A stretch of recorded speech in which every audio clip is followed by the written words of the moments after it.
नमस्कार दोस्तों, स्वागत है आपका एक स्टोरी पॉइंट चैनल पर। अगर आपको ये कहानी पसंद आई तो चैनल को सब्सक्राइब जरूर करें ताकि आप आगे भी रोमांचक कहानियों का आनंद ले सकें। साथ ही इंस्टाग्राम पर फॉलो करना न भूलें। वहां आप मुझसे सीधे जुड़ सकते हैं और कहानी से जुड़े हर सवाल का जवाब पा सकते हैं। आपका प्यार और समर्थन ही हमें नई कहानियां लाने के लिए प्रेरित करता है। धन्यवाद। जैसे ही रुद्र ने बोला कि उसे कोई प्रॉब्लम नहीं है, तो शिवी हैरानी से रुद्र की तरफ देखने लगती है और फिर शिवी ने अपने मन में सोचते हुए कहा, ये इंसान पागल है क्या? कल तक तो मेरे पीछे पड़ा था और आज मुझे इन लोगों से बचाने की वजह इन्हें मुझे ले जाने के लिए बोल रहा है। तभी रुद्र की आवाज आती है। रुद्र ने रोहित से कहा, मैं तुम्हें इसे ले जाने दूंगा, पर एक शर्त पर। अगर ये खुद जाना चाहे तो तुम इसे ले जा सकते हो। अगर ये तुम्हारे साथ नहीं जाना चाहती तो मैं तुम्हें इसे ले जाने नहीं दूंगा। तो रोहित ने रुद्र से कहा, अगर ये हमारे साथ जाना नहीं भी चाहेगी तब भी हम इसे अपने साथ ले जाएंगे। तो तुम्हारे लिए बेहतर यही होगा कि तुम यहां से चले जाओ, नहीं तो तुम्हारे लिए अच्छा नहीं होगा। रुद्र ने कहा, अगर नहीं गया तो तुम क्या करोगे? रोहित ने रुद्र से कहा, जो मैं करूंगा वो तुम्हें बहुत महंगा पड़ेगा। रुद्र ने मुस्कुराते हुए कहा, सस्ती चीजें तो मुझे वैसे भी पसंद नहीं है। वहीं शिवी को रुद्र के ऊपर गुस्सा आ रहा था। शिवी ने अपने मन में कहा, पता नहीं इस लड़के की प्रॉब्लम क्या है। जब हम लोग यहां से आसानी से भाग सकते हैं तो क्यों इन लोगों से बहस कर रहा है। ये लोग 5 हैं और ये अकेला है। अगर इन लोगों ने कुछ किया तो कैसे बचेंगे? तभी रोहित अपने दोस्तों को रुद्र और शिवी को पकड़ने के लिए बोलता है। तो रोहित के 2 दोस्त उन्हें पकड़ने के लिए आगे बढ़ते हैं तो रुद्र उन्हें एक ही बार में जमीन पर पटक देता है। तो रोहित और उसके 2 दोस्त तीनों रुद्र और शिवी को पकड़ने के लिए आगे बढ़ते हैं। तो रुद्र उन्हें शिवी तक पहुंचने से पहले ही पटक देता है और वो लोग जमीन पर पड़े हुए कराह रहे थे। वहीं शिवी तो हैरान थी। उसे तो यकीन ही नहीं हो रहा था कि रुद्र ने अकेले उन लोगों को धूल चटा दी थी। तभी वो लोग फिर से खड़े हो जाते हैं और एक साथ रुद्र को घेर लेते हैं और एक साथ उस पर हमला करते हैं। फिर भी रुद्र उनसे लड़ रहा था। तभी रोहित रुद्र के पीछे से हमला करने की कोशिश करता है, लेकिन जब तक वो रुद्र पर हमला करता तब तक कोई उसके सिर पर पीछे से वार करता है, जिससे वो बेहोश हो जाता है। जब रुद्र उस तरफ देखता है तो शिवी अपने हाथों में डंडा लिए हुए खड़ी थी। तब तक रुद्र ने भी बाकी के लोगों को घायल कर दिया था। वहीं शिवी उस डंडे को फेंक कर जल्दी से रुद्र के पास जाती है और शिवी ने रुद्र का हाथ पकड़ते हुए कहा, चलो यहां से जल्दी, इससे पहले कि ये वापस हम पर अटैक कर दें। हमें यहां से निकल जाना चाहिए। और वो रुद्र का हाथ पकड़कर वहां से भागने लगती है। इस वक्त शिवी को इतना भी होश नहीं था कि वो कहां जा रही है। वो तो रुद्र का हाथ पकड़कर जंगल की तरफ भाग रही थी। वहीं रुद्र ने भी ध्यान नहीं दिया था कि वो किस तरफ जा रहे हैं। वो भी बस शिवी के पीछे पीछे जा रहा था। वहीं दूसरी तरफ अर्जुन आस्था को लेकर घर पहुंच जाता है। आस्था इस वक्त भी गहरी नींद में सो रही थी। तो अर्जुन आस्था को अपनी गोद में उठाकर घर के अंदर ले जाता है और वहां से सीधा रूम में जाकर आस्था को बेड पर लेटा देता है और प्यार से उसके सिर को सहलाता है और उसके फॉरहेड पर एक किस करके वहां से वॉशरूम में चला जाता है। वहीं तनु ऑफिस के बाहर खड़े होकर अमन का वेट कर रही थी। तनु को वेट करते हुए 10 मिनट हो गए थे, लेकिन अमन अभी तक नहीं आया था। तो अब तनु को गुस्सा आने लगता है। तनु ने अपने आप से कहा, मुझसे तो बोला था कि 10 मिनट के अंदर अगर बाहर नहीं आई तो मुझे छोड़कर चला जाएगा, लेकिन 10 मिनट से मैं यहां उसका वेट कर रही हूं और अभी तक नहीं आए जनाब। ऐसा कौन सा अलादीन का चिराग ढूंढ रहे हैं जो अभी तक नहीं मिला? एक फाइल ही तो थी। एक फाइल को ढूंढने में इतना वक्त लगता है क्या? तभी तनु को अमन ऑफिस से बाहर आते हुए दिखाई देता है। तो तनु ने अमन को देखकर कहा, लो आ गए जनाब। मुझसे बोल दिया था कि अगर मैं टाइम से बाहर नहीं आई तो मुझे छोड़कर चले जाएंगे। अब इनके साथ क्या किया जाए? तब तक अमन तनु के पास पहुंच जाता है। तो तनु ने अमन से पूछा, क्या हुआ, मिल गया आपको आपका अलादीन का चिराग? अमन ने चिढ़ते हुए कहा, वट क्या बकवास कर रही हो? तनु ने अमन से कहा, और नहीं तो क्या, एक फाइल को ढूंढने में आपने जितना टाइम लगाया है उतने में तो कोई अलादीन का चिराग ढूंढ कर ले आता। और वैसे आपने मुझसे क्या कहा था कि अगर मैं 10 मिनट के अंदर नहीं आई तो आप मुझे छोड़कर चले जाएंगे, लेकिन मैं 10 मिनट से आपका वेट कर रही हूं। तो अब आप बताइए आपके साथ क्या किया जाए? अमन तनु की बातों को इग्नोर करके आगे बढ़ जाता है और सीधे जाकर अपनी गाड़ी में बैठ जाता है। अमन को ऐसे खुद इग्नोर करते देख तनु का मुंह बन जाता है और फिर वो भी जाकर अमन के बगल में बैठ जाती है। फिर अमन अपनी गाड़ी अर्जुन के घर की तरफ दौड़ा देता है। वहीं अर्जुन जब वॉशरूम से वापस आता है तो उस वक्त उसने सिर्फ टॉवल पहन रखा था और जब वो वॉशरूम से आया था तब तक आस्था भी उठ गई थी। वो उठकर वहीं बेड पर बैठी थी। तभी उसकी नजर अर्जुन पर जाती है जो दूसरे टॉवल से अपने बाल सूखते हुए आ रहा था। अर्जुन को ऐसे देखकर आस्था ने अपने दोनों हाथों से अपने चेहरे को ढककर कहा, हे भगवान, आप ये क्या कर रहे हैं? आपको बिल्कुल भी शर्म नहीं आती जो इस तरह बिना कपड़ों के घूम रहे हैं। दरअसल आस्था को अर्जुन को ऐसे देखकर शर्म आ रही थी जिसकी वजह से उसने अपना चेहरा ढक लिया था। वहीं जब अर्जुन ने आस्था की बात सुनी तब उसका ध्यान आस्था पर जाता है तो आस्था का ऐसा रिएक्शन देखकर उसके फेस पर स्माइल आ जाती है और अर्जुन के कदम बेड की तरफ बढ़ जाते हैं और वो आस्था के सामने जाकर चुपचाप बैठ जाता है। कुछ देर बाद आस्था को लगता है कि अब अर्जुन ने कपड़े पहन लिए होंगे तो वो अपने फेस से अपने हाथों को हटा देती है। जब सामने देखती है तो अर्जुन उसके सामने बैठकर मुस्कुरा रहा था, जिसे देखकर आस्था का फेस गुलाबी हो जाता है और वो अर्जुन से अपनी नजरें हटाकर इधर उधर देखने लगती है। तभी अर्जुन आस्था के और करीब बढ़ जाता है और अर्जुन ने आस्था की आंखों में देखकर कहा, क्या हुआ आस्था? तुम मुझे बिना कपड़ों के देखकर ऐसे शर्मा रही हो जैसे तुमने मुझे पहली बार देखा है। अर्जुन की बात सुनकर आस्था अपनी नजरें झुका लेती है तो अर्जुन आस्था की चिन्ह को पकड़कर उसके फेस को ऊपर करता है तो देखता है कि आस्था का फेस तो कश्मीरी सेब की तरह एकदम लाल हो गया है। वहीं आस्था की नजर एकदम से अर्जुन की चेस्ट पर चली जाती है जो इस वक्त काफी अट्रैक्टिव लग रही थी। आस्था तो बस अर्जुन की मस्कुलर चेस्ट को ही देखे जा रही थी। तभी अर्जुन आस्था की नजरों का पीछा करता है तो उसके फेस पर स्माइल आ जाती है। तो अर्जुन आस्था से पूछता है, डू यू वांट दिस? तो आस्था उसी तरह खोए हुए हाँ में अपना सिर हिला देती है। तो अर्जुन आस्था फिर से पूछता है, सच में तुम ये चाहती हो? अर्जुन के दोबारा पूछने पर आस्था को होश आता है तो उसकी आंखें हैरानी से बड़ी हो जाती हैं और वो जल्दी जल्दी अपना सिरना में हिलती है। आस्था के ऐसा करने पर अर्जुन ने आस्था से कहा, लेकिन मुझे तो चाहिए। तो आस्था ने हकलाते हुए कहा, खे क्या क्या चाहिए आपको? तो अर्जुन ने मुस्कुराते हुए आस्था की तरफ देखकर कहा, ये, और अपने होंठों को आस्था के होंठ पर रख देता है।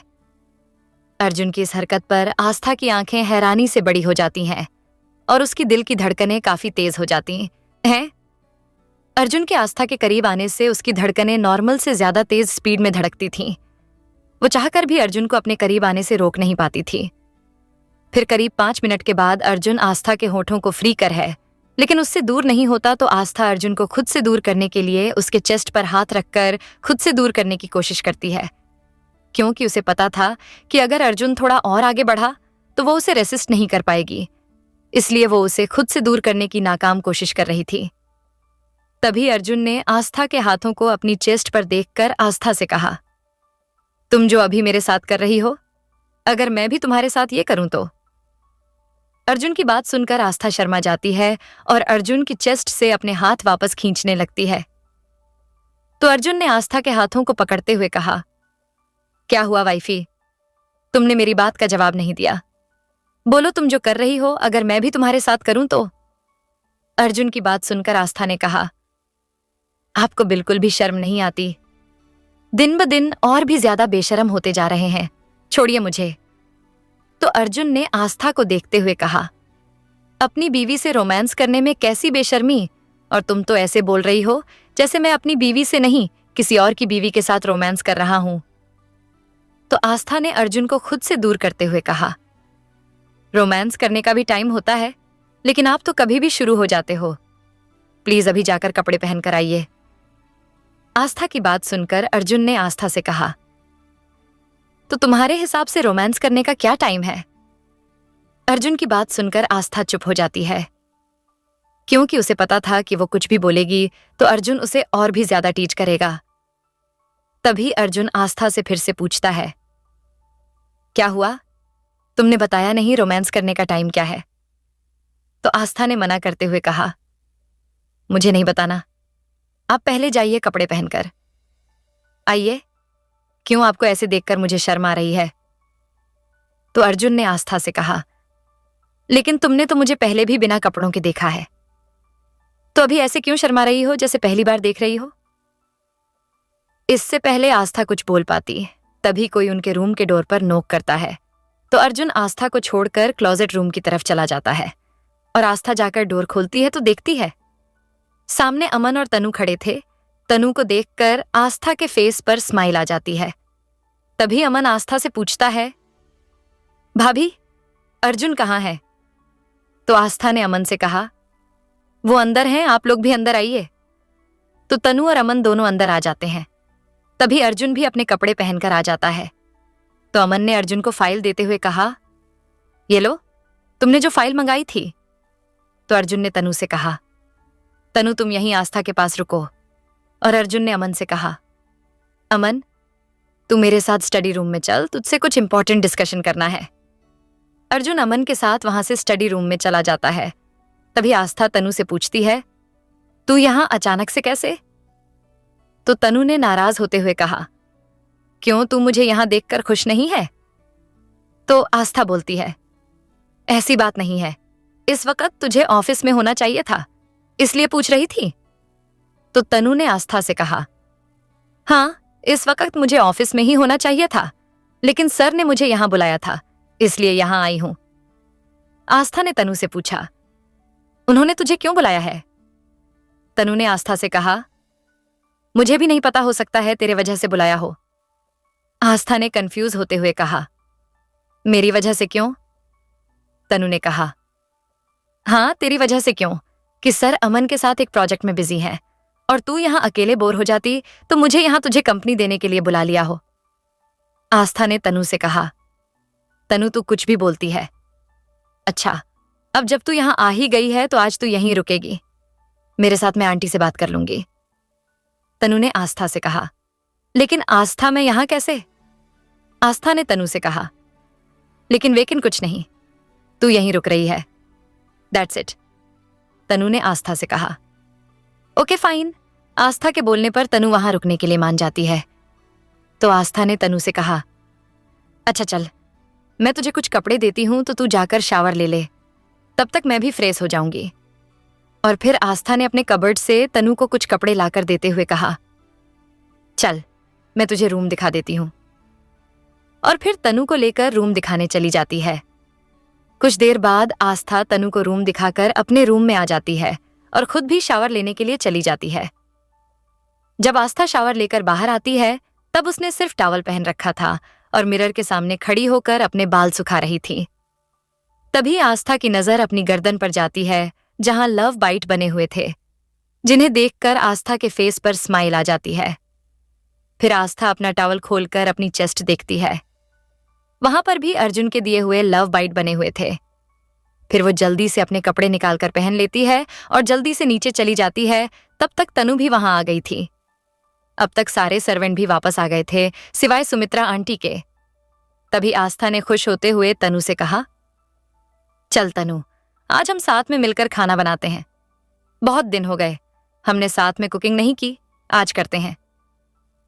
आस्था के कहने पर तनु भी मान जाती है और वो दोनों किचन में चले जाते हैं। वहीं दूसरी तरफ शिवी और रुद्र भागते हुए काफी दूर आ गए थे। तभी रुद्र ने शिवी को रोकते हुए कहा, वेट, ऐसे कब तक भागोगी और कहां तक भागोगी? तुम्हें पता भी है हम इस वक्त कहां जा रहे हैं, या फिर ऐसे ही मिल्खा सिंह बनी हुई हो? रुद्र की बात सुनकर शिवी रुक जाती है और अपने चारों तरफ देखती है। वो लोग जंगल में काफी अंदर तक आ गए थे, जहां से बाहर जाने का कोई रास्ता नजर नहीं आ रहा था, क्योंकि चारों दिशा एक जैसी ही दिखाई दे रही थी। तो शिवी ने परेशान होते हुए रुद्र से कहा, अब हम वापस कैसे जाएंगे? शिवी की बात सुनकर रुद्र ने अपने कंधे उचकाते हुए कहा, मुझे क्या पता, तुम्हें पता होना चाहिए, क्योंकि तुम तो ऐसे भाग रही थी जैसे तुम्हें यहाँ का हर एक रास्ता मालूम है और यहाँ के जंगली जानवर तुम्हारे दोस्त हैं। रुद्र की बात पर शिवी ने चिढ़ते हुए कहा, हाँ, मैं तो यहीं पली बड़ी हूं ना, जो मुझे रास्ते मालूम होंगे और जानवरों के साथ रोज सुबह शाम खेलती हूं, इसलिए वो मेरे दोस्त हैं। और वैसे भी यहां मैं तुम्हारी वजह से फंसी हूं, तो तुम ही हमें यहां से बाहर निकालोगे, समझे? रुद्र ने शिवी को देखते हुए कहा, मेरी वजह से क्यों? क्या मैंने तुम्हें कहा था कि तुम जाकर जंगल में घूमो और उन लड़कों से भिड़ जाओ? शिवी ने रुद्र से कहा, नहीं, लेकिन मैं यहां तुम्हें ढूंढते हुए ही आई थी। रुद्र, तुम मुझे ढूंढते हुए यहां क्यों आई थी? क्या फिर से थप्पड़ मारने का मन कर रहा था जो मुझे ढूंढ रही थी? तो शिवी ने अपना सिर नीचे झुकाकर धीरे से कहा, नहीं, तुमसे सॉरी बोलने के लिए तुम्हें ढूंढ रही थी। रुद्र ने हैरानी के साथ शिवी से कहा, क्या क्या कहा तुमने? तुम मुझे क्यों ढूंढ रही थी? मुझे सुनाई नहीं दिया, थोड़ा जोर से बोलोगी। शिवी ने रुद्र को देखते हुए थोड़ा जोर से कहा, बोला ना सॉरी बोलने के लिए। रुद्र ने शिवी को देखते हुए कहा, तो फिर बोलो। शिवी ने रुद्र से कहा, क्या? रुद्र ने शिवी से कहा, सॉरी? और क्या? क्या तुम और कुछ भी बोलना था क्या? रुद्र की बात सुनकर शिवी उसे घूर कर देखती है। फिर शिवी ने धीरे से बुझे मन से रुद्र से कहा, आई एम सॉरी। तो रुद्र ने जान बूझ कर न सुनने का नाटक करते हुए कहा, क्या क्या कहा तुमने? मुझे ठीक से सुनाई नहीं दिया, थोड़ा जोर से बोलोगी। रुद्र की बात सुनकर शिवी चिढ़ जाती है और फिर शिवी ने चिढ़ते हुए रुद्र के कान के पास जाकर जोर से चिल्लाकर कहा, सॉरी। शिवी के ऐसा करने पर रुद्र ने शिवी से कहा, बस अब क्या मेरे कान के पर्दे फंडोगी? तो शिवी ने रुद्र को देखते हुए कहा, क्यों, तुम्हें ही तो सुनाई नहीं दे रहा था? तो रुद्र ने शिवी से कहा, वैसे तुमने मुझसे माफी मांगी है, लेकिन मैंने तुम्हें अभी माफ नहीं किया। मैं इस बारे में थोड़ा सोचूंगा कि तुम्हें माफ करना है या नहीं, समझी? शिवी ने रुद्र से कहा, ओके, तुम सोच लेना, क्योंकि गलती मेरी थी। मुझे तुम पर हाथ नहीं उठाना चाहिए था, उसके लिए मैंने तुम्हें सॉरी बोल दिया है। अब ये तुम्हारे ऊपर डिपेंड करता है कि तुम मुझे माफ करोगे या नहीं। तो रुद्र ने शिवी से कहा, ओके फाइन, ये सब मैं बाद में सोच लूंगा, फिलहाल तो हमें यहां से निकलना चाहिए। तो शिवी ने चारों तरफ देखकर परेशान होते हुए कहा, लेकिन हम जाएंगे किस तरफ? यहां तो सारे रास्ते एक जैसे दिखाई दे रहे हैं। तो रुद्र ने कहा, हम जहां से आए थे वहीं से जाएंगे, समझी? अब चलो। और फिर दोनों वहां से एक रास्ते पर निकल जाते हैं। कुछ दूर चलने पर शिवी ने रुद्र से कहा, रुद्र, मुझे लगता है हम गलत रास्ते पर जा रहे हैं। तो रुद्र ने शिवी से कहा, तुम्हें कैसे पता कि हम गलत रास्ते पर जा रहे हैं? तुम क्या यहां पहले कभी घूमने आई हो? रुद्र की बात सुनकर शिवी चुप हो जाती है और फिर शिवी ने अपने आप से कहा, इससे कुछ भी बोलना मतलब दीवार पर सिर मारना, इसीलिए चुप रहने में ही भलाई है, और ये जहां जा रहा है इसके पीछे ही चलती हूं। और वो चुपचाप रुद्र के पीछे पीछे चल देती है। शिवी चुपचाप रुद्र के पीछे पीछे चल रही थी।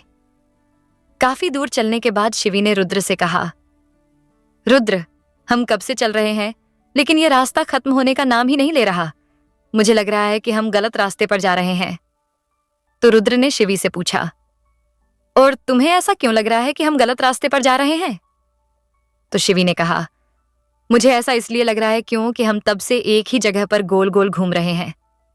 रुद्र ने शिवी से कहा, क्या मैं जान सकता हूं तुम्हें ऐसा क्यों लगता है? शिवी ने चिढ़ते हुए कहा, क्योंकि मैं अपनी आंखें बंद करके नहीं खोलकर चलती हूं, जिससे मुझे अपने चारों तरफ की चीजें अच्छे से दिखाई देती हैं। रुद्र ने शिवी से कहा, तो तुम्हारे कहने का मतलब क्या है कि मैं अपनी आंखें बंद करके चलता हूं?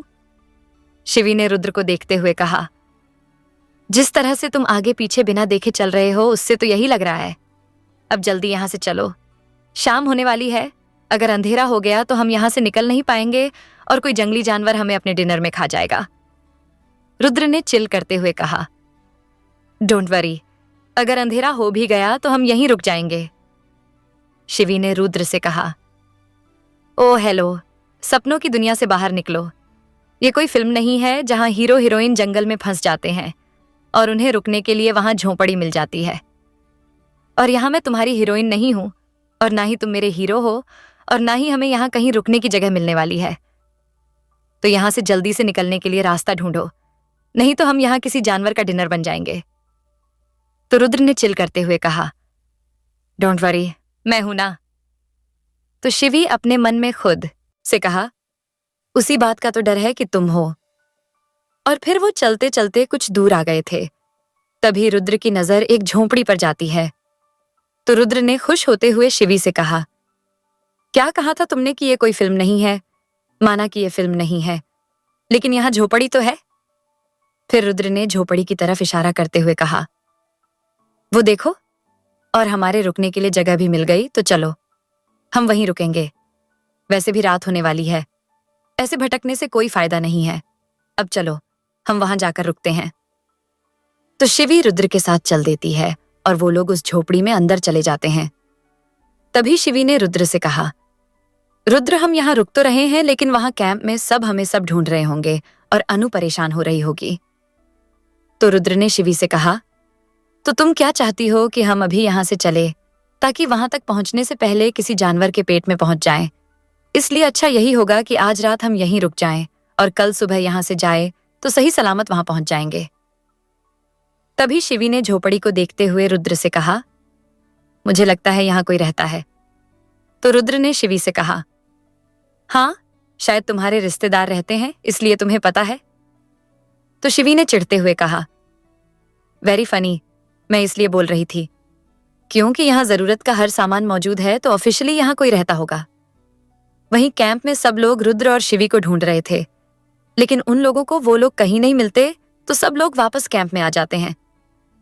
तभी उन लोगों के टीचर्स ने कहा, रात बहुत हो गई है, आप लोग जाकर सो जाइए, हम लोग सुबह उन्हें ढूंढते हैं। टीचर की बात सुनकर सब लोग वहां से सोने के लिए चले जाते हैं। वहीं अनु अपने कैंप में बैठकर सोच रही थी, आखिर दोनों लोग गए कहाँ? आई होप दोनों ठीक हों और साथ हों। अगर भाई शिवी के साथ हैं तो कोई प्रॉब्लम नहीं है, और अगर दोनों अलग अलग हुए तो किसी मुसीबत में ना फंस जाए। वहीं रुद्र ने शिवी से कहा, शिवी यार, मुझे भूख लग रही है, यहाँ कुछ खाने को है क्या? तो शिवी ने चिढ़ते हुए कहा, व्हाट, तुम्हें ऐसी सिचुएशन में भूख कैसे लग सकती है, और यहाँ कुछ खाने को भी नहीं है, तो चुपचाप बैठो। रुद्र ने शिवी से कहा, ओ हेलो, भूख लगने के लिए भी क्या कोई सिचुएशन होती है? वो तो कभी भी लग सकती है ना। और रही बात खाने की, तो तुम ही तो बोल रही थी कि यहाँ कोई रहता है, तो वो खाना भी जरूर खाता होगा। तो देखो कुछ खाने को है या नहीं, और अगर कुछ खाने को नहीं है तो खाने का सामान होगा, तो मेरे लिए कुछ खाने को बना दो। शिवी ने रुद्र से कहा, एक्सक्यूज मी, तुम तो मुझे ऐसे ऑन ऑर्डर दे रहे हो जैसे मैं तुम्हारी सर्वेंट हूं, और बाय द वे मुझे खाना बनाना नहीं आता। तुम्हें जो कुछ भी खाना है या तो खुद बनाओ या फिर भूखे सो जाओ। रुद्र ने एकदम से कहा, क्या तुम्हें खाना बनाना नहीं आता भाभी? कितना अच्छा खाना बनाती हैं, और तुम्हें खाना बनाना नहीं आता? तुम उनकी ही बहन हो ना? शिवी ने चिढ़ते हुए कहा, ऐसे तो जीजू भी कितने इंटेलिजेंट हैं, और तुम कितने डम, तो तुम भी उनके ही भाई हो ना? शिवी की बात सुनकर रुद्र ने शिवी से कहा, यार शिवी, मुझे एक बात समझ नहीं आई, तुम मुझसे इतना चिढ़ती क्यों हो? मुझे समझ नहीं आता कि मैंने ऐसा क्या कर दिया है जो तुम मुझसे इतना चिढ़ती हो। रुद्र की बात सुनकर शिवी चुप हो जाती है। उसे भी नहीं पता था कि वो रुद्र के साथ ऐसा बिहेव क्यों करती है। रुद्र की बात सुनकर शिवी चुप हो जाती है। उसे खुद नहीं पता था कि वो रुद्र के साथ ऐसे बिहेव क्यों करती है। वो शायद इसलिए रुद्र के साथ ऐसा बिहेव करती है क्योंकि उसे लगता है कि अमीर लड़कों को तो बस लड़कियों को यूज करना आता है। क्योंकि राहुल ने भी शिवी की फ्रेंड के साथ प्यार के नाम पर रेप किया था, और वो भी एक अमीर खानदान से था। तब से शिवी को अमीर लड़कों से चिढ़ हो गई थी। तभी रुद्र ने शिवी को जवाब ना देते देखकर कहा, ओक फाइन, अगर तुम्हें नहीं बताना तो मत बताओ। वैसे ये बताओ, वो लड़के तुम्हारे पीछे क्यों पड़े थे? तो शिवी ने रुद्र से कहा, वो उसके भाई ने सुसाइड कर लिया था, तो वो उसका जिम्मेदार मुझे मानता है।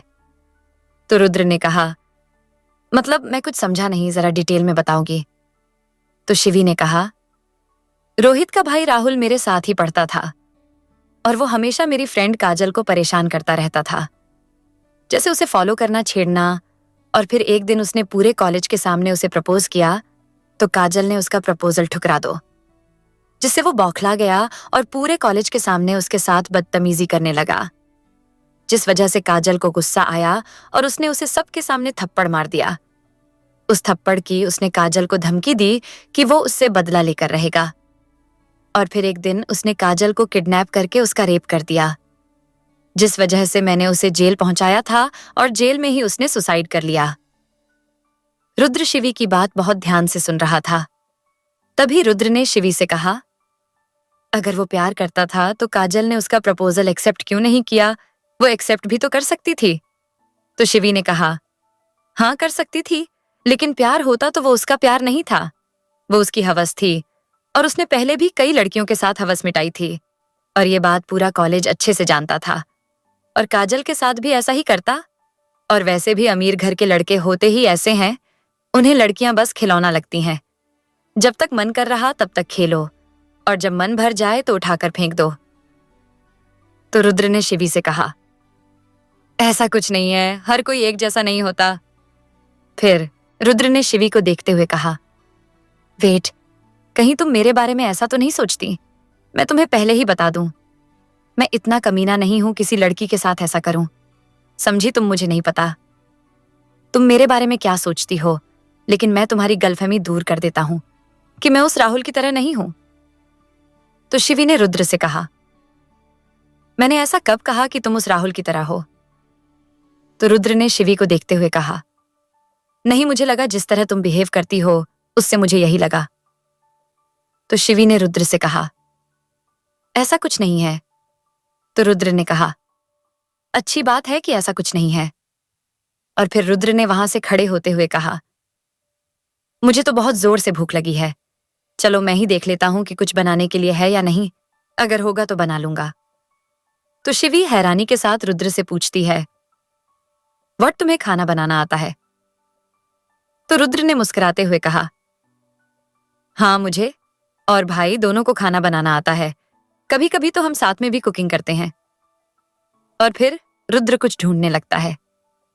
वहीं शिवी गौर से रुद्र को देख रही थी, और शिवी ने रुद्र को देखते हुए अपने मन में कहा, पता नहीं क्यों रुद्र, दिल तुम्हारे पास रहना चाहता है, लेकिन दिमाग चाहता है कि तुम्हारे पास तो क्या तुम्हारी परछाई से भी दूर रहूं, क्योंकि तुम भी उन अमीर जादू की तरह हो जो लड़कियों को यूज करके छोड़ देते हैं, लेकिन दिल ये मानने को तैयार ही नहीं है। तभी रुद्र की नजर शिवी पर जाती है, जो उसे ही देख रही थी। तो रुद्र ने मुस्कुराते हुए शिवी से कहा, ऐसे क्या देख रही हो, कहीं तुम्हें मुझसे प्यार तो नहीं हो गया? रुद्र के ऐसा बोलने पर शिवी उससे अपनी नजर हटा लेती है, और फिर शिवी ने थोड़े गुस्से में कहा, शट अप, अपनी बकवास बंद करो। तो रुद्र ने शिवी से कहा, अरे यार, इतना भड़क क्यों रही हो? मैं तो बस मजाक कर रहा था, अगर तुम्हें सच में मुझसे प्यार हो गया है तो वो बात अलग है। वैसे मुझसे किसी को भी प्यार हो सकता है, क्योंकि मैं हूं ही इतना हैंडसम कि किसी को भी मुझसे प्यार हो जाए। रुद्र की बात सुनकर शिवी ने कहा, तुमसे प्यार सपने में भी नहीं? तो रुद्र ने कहा, क्यों, मुझ में क्या कमी है? इस बार शिवी रुद्र की बात का कोई जवाब नहीं देती और वहां से चली जाती है।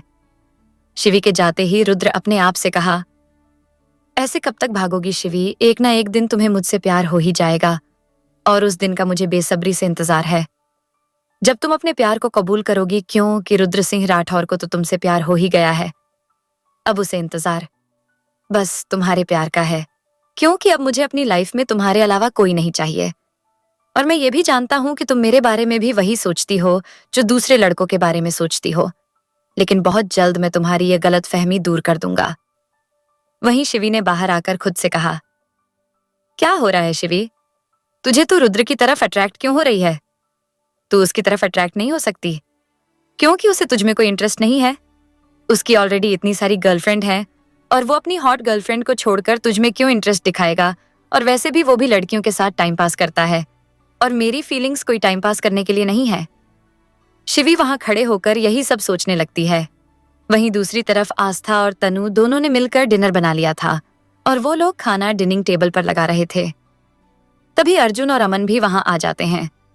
अर्जुन तो खाने की खुशबू से ही पहचान गया था कि आज का खाना उसकी स्वीट वाइफ ने बनाया है, जिससे उसकी भूख दुगनी हो गई थी। वहीं अमन ने भी खाने की खुशबू लेते हुए कहा, लगता है भाभी आज का खाना काफी टेस्टी बना है। तो आस्था ने मुस्कुराते हुए कहा, अब ये तो तभी पता चलेगा जब आप लोग इसे टेस्ट करेंगे। तो अर्जुन और अमन अपनी जगह पर बैठ जाते हैं। तो आस्था और तनु उन लोगों को खाना सर्व करती हैं, और वो दोनों भी खाने के लिए बैठ जाती हैं। तभी अमन ने खाना खाते हुए कहा, वाह भाभी, आज तो मजा ही आ गया। क्या खाना बनाया है आपने? और दाल, इसका तो कोई जवाब ही नहीं। क्या दाल बनाई है आपने? इस पहले आस्था कुछ बोलती, तब तक अर्जुन ने बीच में ही कहा, वो दाल आस्था ने नहीं, तनु ने बनाई है।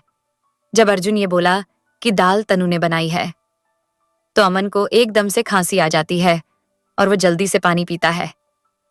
तो आस्था अमन से पूछती, क्या हुआ, तुम ठीक तो हो? तो अमन ने कहा, हाँ भाभी, मैं ठीक हूं। फिर अमन ने तनु को देखते हुए अपने मन में सोचता है, कहा, इसे खाना बनाना भी आता है। मुझे तो ये लगा था कि इसे सिर्फ खाना खाना ही आता है।